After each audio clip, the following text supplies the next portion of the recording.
Hey, bonjour à tous, ici Luc Saint-Pierre, j'espère que vous allez bien. Bienvenue à cette émission numéro 43 de Luc le Geek. Et on a une grosse émission aujourd'hui.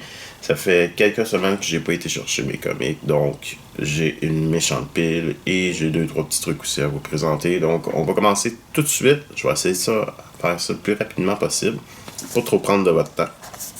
Donc premier truc que je me suis procuré, que j'avais déjà mais que je voulais avoir pour ma deuxième manette, c'est une pile rechargeable pour la manette de la Xbox. Ça vient aussi avec un câble USB-C. Donc, c'est super facile à utiliser. Dans le fond, ce que vous avez à faire, c'est juste... On va ouvrir ça rapidement. En plus, la batterie, justement... Vous avez votre batterie ici. On enlève le petit plastique. Comme ça. Et vous avez votre manette. À la place des batteries habituelles des AA, vous faites juste insérer celle-ci comme ça. That's it. Ça vient à la place comme ça. Remettez votre couvercle. Et par la suite, vous pouvez utiliser aussi le câble USB pour faire recharger. Et ça dure bien plus longtemps aussi que des batteries AA. Donc, voilà, ça c'est du côté de la Xbox. On a aussi, je me suis procuré le film de Sonic 2, le Steelbook, donc qui est en spécial à $19,99 sur Amazon. Donc j'ai sauté dessus. J'aime le petit côté rétro nostalgie du jeu. Donc je me suis procuré ça. Et aussi la dernière chose, bon, c'est pas ouvert. Ok, donc ouvrir comme ça. C'est simplement un adaptateur pour brancher l'internet, un Ethernet. Et c'est pour brancher sur la Switch pour avoir plus une connexion constante filière au lieu d'utiliser le sans fil. Donc j'ai lu supposément que c'est un Amazon Basic et que ça fonctionne avec la Switch. Donc je vais installer ça cette semaine. Bon, côté comique, on part. Premièrement, on a Junkyard Joe qui fait partie de la série Geiger. C'est un one-shot supposément. Donc j'espère que vu que j'ai lu Geiger, que j'ai les numéros de l'univers, j'ai décidé de pogner celui-là. On a une nouvelle série qui repart avec The Joker, donc c'est numéro 1, The Man Who Stopped Laughing. Je me suis inscrit pour la suite. Je trouve ça cher par exemple, j'ai beaucoup hésité, mais vu que j'ai cancellé plusieurs séries, je me suis dit ok, on va le prendre. J'espère que ça va être bon. J'ai regardé l'intérieur, le côté graphique me plaît beaucoup. Donc, on va voir pour la suite. J'ai aussi pogné un reprint du premier Superman. Mon ami Gab va aimer ça. Donc, j'avais pas... c'est sûr que je veux pas acheter celui qui est sorti originalement à je sais pas combien de millions de dollars qui est. J'ai jamais lu, donc j'étais content qu'il fasse un reprint. Donc, je me suis procuré ça. On a Deathstroke Inc. numéro 13. Très bonne série. C'est comme qui parle des origines de Deathstroke. Donc, au début, c'était pas ça, mais après un événement qu'il y a eu, on est tombé dans les origines. Puis j'aime vraiment ça à date. Batman Beyond the White Knight, une de mes séries préférées, vous savez, j'en parle souvent. Donc, ça, c'est notre numéro 5. The Human Target numéro 7. Il y a eu une longue pause de Human Target. C'est une série un peu détective qui, à la base, parle de que l'enquêteur il s'est fait passer pour Lex Luthor. Il s'est fait empoisonner. Il veut savoir qui a tenté de tuer Lex Luthor. Ultraman The Mystery of Ultra 7. J'avais attendu avant de m'inscrire. J'étais pas sûr si j'aurais pris le livre, mais vu que toutes mes autres comics sont en format comics. C'est pas en paper trade. J'ai dit, ok, je vais le reprendre. C'est 4 numéros, si je me trompe pas. Donc, j'ai commandé il y avait le premier en stock. Ils m'en ont donné. Le 2 est commandé.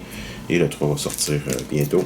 On a encore ici The Tales of Human Target. C'est un numéro qui se passe avant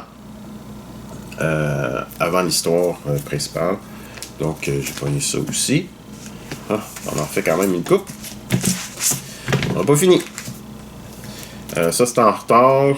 Batman vs. Robin. C'est une mini-série de 3 numéros qui se passe dans l'histoire principale de DC. On a Batman numéro 128. En ce moment, c'est moyen Batman, très moyen, mais comme j'ai dit dans la dernière vidéo, vu que c'est linké à toutes sortes d'autres livres, pas comme histoire principale, mais ni event, mais faut que tu saches un peu qu'est-ce qui se passe dans Batman. DC vs Vampire numéro 9.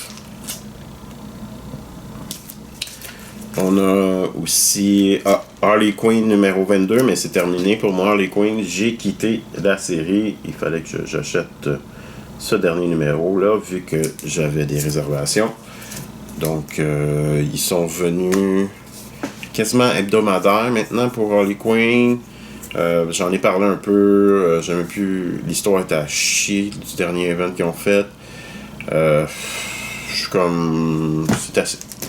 Et un autre aussi qui est terminé pour moi, c'est Catwoman 47.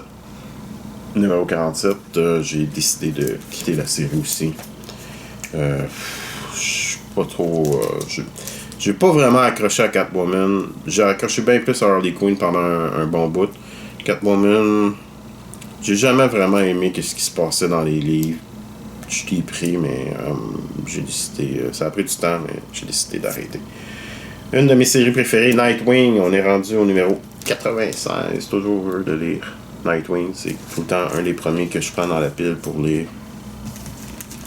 Numéro 12 de Task Force Z, c'est le dernier numéro de la série. Donc, j'en suis content parce que j'étais tanné de lire ça. Fait que je suis content que ça conclue. C'était pour s'en aller de ma liste si ça se terminait pas bientôt. On a aussi All Forward DC vs Vampire, le numéro 3, qui est en lien avec. C'est comme une histoire pas adjacente, une histoire complémentaire qui se passe en même temps que DC Vampire. C'est correct, sans plus. J'aurais pu honnêtement m'en passer, je pense. Poison Ivy numéro 5, très bon, Poison Ivy. Une bonne série que j'aime bien. Rien d'extraordinaire, mais je sais pas. J'adore les numéros. Berserker, numéro 10, avec Mr. Ken Reeves. C'est son comic. Ça sort quasiment aux 2 mois. Ça fait un bout de c'est sorti, puis on n'est même pas rendu à 12 numéros encore. Le Department of Truth, numéro 21. J'étais proche de débarquer le Department of Truth, mais les derniers numéros, je les ai trouvés excellents. Je sais pas s'ils sont en train de faire un wrap-up pour mettre fin à la série, mais ça semble plus s'en aller vers une direction qu'à un moment donné, à un moment donné, c'était un peu. Ça va pas trop s'en aller, c'était plus des histoires indépendantes qui amenaient pas rien à l'histoire principale. On a Mighty Morphin Power Ranger numéro 100. Donc, je suis tellement en retard. Je suis tellement en retard. Hey, c'est un méchant numéro en plus. C'était combien celui-là? 9,99 quand même. Pas donné. Mais il va vraiment falloir que je me mette façon de me mettre à jour. Parce que je suis en retard. Les paper trades sont pas discontinués, mais sont en rupture de stock. Fait que c'est dur pour moi de m'avancer dans l'histoire puis pouvoir embarquer dans mes comics. J'ai dit, man, ça, il va falloir vraiment que je donne un coup là-dessus. On va essayer de trouver les numéros puis tout ça. Radiant Black, numéro 18, ça aussi, je suis passé proche de débarquer, mais les derniers numéros, je les ai bien aimés. Donc, j'ai continué. Ça, je pense que c'est le dernier numéro de Righteous Thirst for Vengeance, c'est numéro 11. Donc, peut-être Peut-être pas. En tout cas, c'est une bonne série. Pas beaucoup de texte dans ces comics-là, mais l'histoire est quand même intéressante, puis c'est accrocheur. Time Before Time, je suis un peu en retard, je suis en train de me rattraper dans la série en ce moment, c'est le numéro 17. Ça aussi, je me demande si à un moment donné, on va arriver proche d'une conclusion. Oh, on arrive proche, là, il en reste plus gros.